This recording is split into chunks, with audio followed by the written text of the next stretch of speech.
जब नवरात्र से कल की भगवान का उदय होगा तो इस भूमंडल पर ब्रह्मांड में सभी जगह क्या क्या परिवर्तन हमें दिखाई देंगे। ऊर्जाओं के लेवल पर बहुत बड़ा परिवर्तन तो हो चुका है, वो तो अपना कार्य कर रहा है।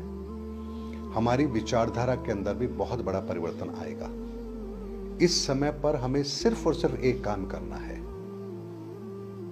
किसी भी हालत में, किसी भी स्थिति के अंदर, किसी भी परिस्थिति के अंदर हमें धर्म का रास्ता नहीं छोड़ना है। चाहे जो मर्जी हो जाए, हम धर्म के रास्ते पर रहेंगे।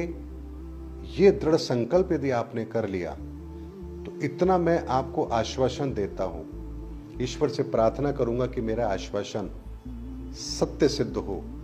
आपका कल्कि से मिलन अवश्य होगा, कल्कि से आपकी भेंट अवश्य होगी और आप कल्कि के कार्य में अवश्य सम्मिलित होंगे।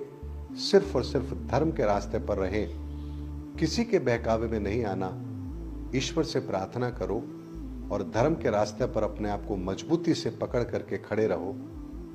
आपको युग परिवर्तन के अंदर एक बहुत बड़ी भूमिका अवश्य मिलेगी, ये बात निश्चित है। जब नवरात्र से कल की भगवान का उदय होगा तो इस भूमंडल पर ब्रह्मांड में सभी जगह क्या क्या परिवर्तन हमें दिखाई देंगे। ऊर्जाओं के लेवल पर बहुत बड़ा परिवर्तन तो हो चुका है, वो तो अपना कार्य कर रहा है। हमारी विचारधारा के अंदर भी बहुत बड़ा परिवर्तन आएगा। इस समय पर हमें सिर्फ और सिर्फ एक काम करना है।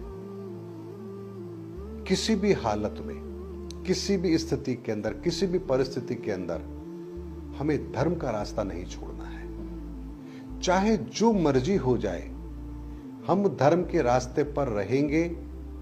ये दृढ़ संकल्प यदि आपने कर लिया तो इतना मैं आपको आश्वासन देता हूं, ईश्वर से प्रार्थना करूंगा कि मेरा आश्वासन सत्य सिद्ध हो। आपका कल्कि से मिलन अवश्य होगा, कल्कि से आपकी भेंट अवश्य होगी और आप कल्कि के कार्य में अवश्य सम्मिलित होंगे।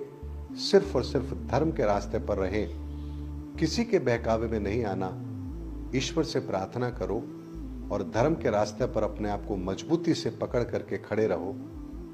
आपको युग परिवर्तन के अंदर एक बहुत बड़ी भूमिका अवश्य मिलेगी, ये बात निश्चित है।